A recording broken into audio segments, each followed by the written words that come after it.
afternoon, Winnacunnet. It's Allie. And Camden. We are here to welcome Winnacunnet back to school in Tri 2. This is also the final episode of WHTV with the Trimester 1 crew. That's right, but we will be some of the familiar faces returning to the show in the current trimester. And in this trimester, many winter holidays will be taking place. Have you put up a tree yet? Yes, I love this time of year. Well, whatever you celebrate this time of year, we can all agree it's the most wonderful time. Is that what our next story is about? Indeed. Jackson did a story on whether artificial trees or real trees are preferred among WHS. Roll the clip. Christmas. Almost everyone celebrates this wonderful holiday. The real question we find today at Winnacunnet is what is superior when it comes to decorating the Christmas tree? A real tree or an artificial tree? The artificial tree was developed in the 1880s by Germans. The artificial tree was crafted by using an artificial goose feather, which was developed as a tree that was used for the Christmas holidays. Around the 1930s, the US saw a huge gain in popularity involving trees made out of brush bristles. By the 1950s and 60s, there was a mass production that involved development of artificial trees made of aluminum and plastic. Today, many people use artificial trees over real trees due to it being a much easier and less messy process of decorating and setting up. Students at Winnacunnet decide whether the artificial tree or real tree is superior when it comes to the holidays. I like natural Christmas trees because of the smell. Personally, we use real trees in my family, in my household. My mom likes the smell of real Christmas trees, but I have a fake one in my room. I love real Christmas trees because they smell really good. I use an artificial tree because that's just what my family has been doing for a while. Teachers at Winnacunnet determine why they prefer either the artificial tree or the real tree. I'm on team fake tree, artificial. For the environment. Wow, it seems like the majority of students prefer artificial trees over real trees. This is Jackson Winters for WHTV. Trees are beautiful things. You know what's not a beautiful thing? Lead. Winnacunnet High School recently completed testing for lead in drinking water. This is part of an ongoing effort related to New Hampshire's House Bill 1421, which requires schools to test for lead in drinking water and to act when lead is found at levels at or above 5 parts per billion.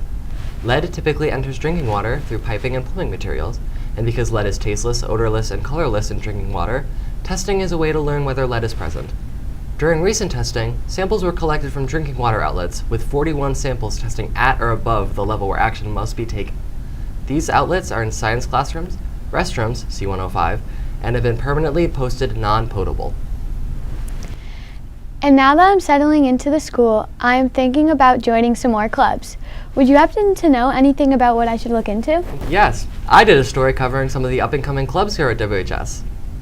Then let's take a look. When you're a senior, one of the themes of the year is, what are you going to do when you get out of here? That's a scary question, and that's why you get a long time to figure it out. Getting in there is the hard part. With your SAT, ACT, and GPA, it's really easy to go OMG and BRB while I go CME. One piece of the pie that you can work on when you're a senior or even a freshman is your extracurriculars.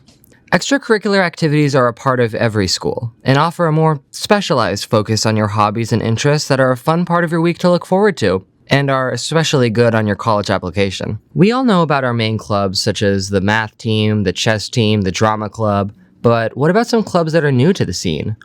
Each year, we have some new activities created by students for students, and I managed to talk to the founding members of 3 of these new clubs. My name's Lila Swayze. I'm a senior. My name's Karen Bernard. I'm also a senior, and we both started the WH Pickleball Club. So my name is Emma Roy, and I'm running the Tabletop Game Club with my friend Alex. My name is Maya Tanita, and I'm a senior. My name is Kaylin Ross, and I'm also a senior. We both run dance club. The reason we started the club is because we started playing pickleball in gym class and we were partners and we always loved it and had so much fun, and we were just like, this would be so fun if we could play all the time. We started the club because we thought that other than chess club, there isn't a board game club at the school, and it's such a fun hobby that lots of people enjoy, and we want to get people involved. So I think that what I saw is that a lot of places are being closed down right now, dance studios. So personally, my dance studio closed down, so I wanted a place for everyone, anyone, people who dance, people who can't dance, to come together and be able to have a shared space. We just wanted it to be fun. Our advisor is Mr. Alfont, and Mr. Spinney, who's here for part-time guidance help. We also have Miss Offont as well, so we have 3 club advisors, which is really nice to have. The advisor for the Tabletop Game Club is Mr. Bernier. Our advisor for dance club is Mrs. D'Amico. Pickleball club meets every Tuesday. It's going to meet on the Wednesdays that don't have staff meetings, so it's like 2 Wednesdays on and then 2 Wednesdays off. We meet every Thursday right after school from 2:30 to 3:30. The process for starting the club was definitely a little slow, I feel like, because we started it at the end of last year. So we were kind of just waiting for everything to actually start like until the beginning of this year. So it was definitely like a long process, but the process wasn't too hard, I'd say. We just had to, talk to our advisor, and then there are some like application forms you have to fill out and stuff like that. So if you're interested in joining dance club, The Tabletop Game Club, The WH Pickleball Club. please do so. We run all year round. we also want some like people that haven't played board games but are interested. Like, it's a good way for them to learn. If you can't make it, that's totally fine. Okay.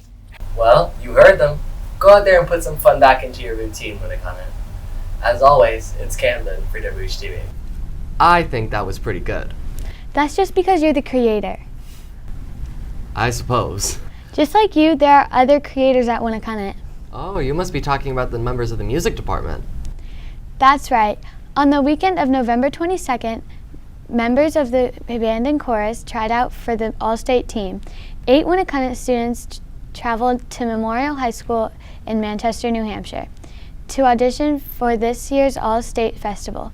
These students have spent the last several months preparing some very challenging music and had to perform solos in front of professional judges for a score.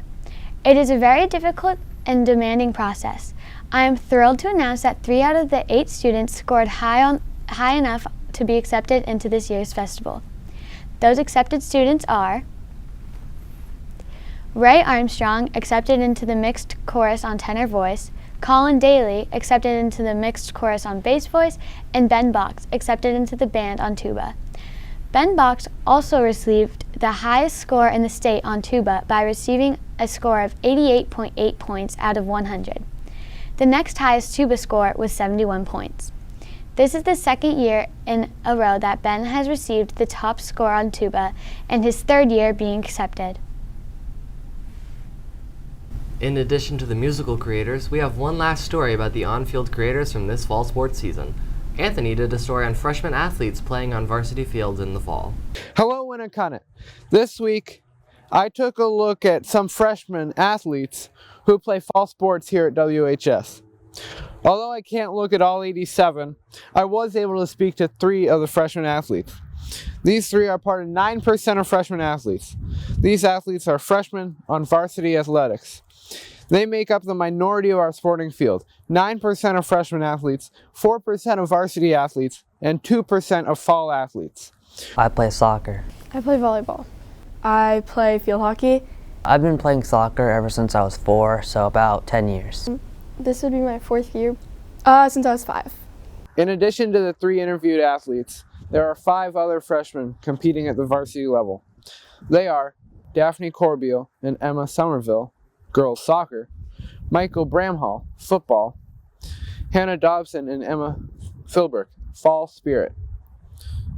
These athletes got to where they are through sports camps, clubs, and open gyms. Competing at this level requires putting in a little extra. Yeah, I always try and eat well. I definitely do work outside of practice. Like, I'll always try to get some juggling in or some ball passes, ball work. And yeah, I definitely go to a lot of camps. I think I used to play with the older girls on my team. I feel like it's just however much effort you put into it. I mean, everyone progresses at their own pace, so. Playing against older and often bigger athletes comes with its own challenge. I get thrown to the ground every single game. One time I got bodied so hard I literally did a front flip in the air. It's crazy. I always felt like I was bringing the team down because they were all so good, and I would make mistakes. They knew all this stuff and I didn't know everything. Yeah, I'd say physically it definitely had an impact, but if you work hard and hustle to every ball, then it definitely helps. After high school, these athletes wish to continue in their sports their own ways. Definitely want to play like in Europe. I want to play for an academy, hopefully in Spain or England. It'd be really cool to play in college, but I don't think I'd like make it that far. I want to try and play in college, specifically Division 1 or 2. There was an emphasis on hard work, humbleness, and determination between all of the athletes. So good luck to all the winter athletes in their endeavors. That was an excellent story to close out our episode on, don't you think? Indeed. Well, Winnicott, that'll be all from us. See you next time. Bye.